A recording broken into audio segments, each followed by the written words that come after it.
একঘেয়ে চিংড়ি মাছের মালাইকারি খেতে বোর লাগছে? তাহলে চট জলদি গন্ধরাজ মালাই চিংড়িটা ট্রাই করে দেখতে পারো।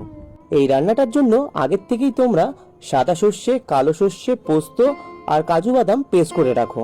চিংড়ি মাছটা প্রথমে ভালো করে ধুয়ে নিয়ে তাতে নুন, লঙ্কার গুঁড়ো, হলুদ গুঁড়ো আর কাঁচা সর্ষের তেল দিয়ে ম্যারিনেট করে রাখুন 30 থেকে 40 মিনিট।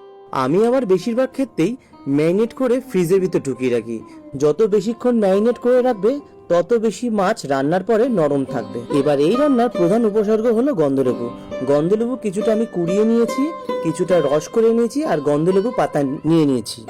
এবার আলাদা একটা পাত্রের মধ্যে ম্যারিনেট চিংড়ি মাছটা নিয়ে তার মধ্যে সাদা কালো সর্ষে, পোস্ত আর কাজু বাদাম বাটাটা দিয়ে তার মধ্যে পরিমাণ মতো গন্ধলেবুর রস, গন্ধলেবু পাতা আর কুড়োনো গন্ধলেবু দিয়ে সাথে কাঁচা লঙ্কা বাটা আর 3-4টে কাঁচা লঙ্কা গোটা দিয়ে দিলাম। তার সাথে স্বাদ মতো নুন আর যে যেরকম মিষ্টি খায় সেই অনুযায়ী চিনি, তার সাথে কাঁচা সর্ষের তেল দিয়ে ভালো করে মেখে নিলাম। আর সবশেষে নারকেলের দুধটা দিয়ে ভালো করে ম্যারিনেট করে একটা স্টিলের পাত্রের মধ্যে মাছটা নিয়ে তার মধ্যে ওপর থেকে কাঁচা সর্ষের তেল দিয়ে ভালো করে মুখ বন্ধ করে নিয়ে ফুটন্ত জলের মধ্যে বেশ 30 থেকে 40 মিনিট বয়েল করলাম।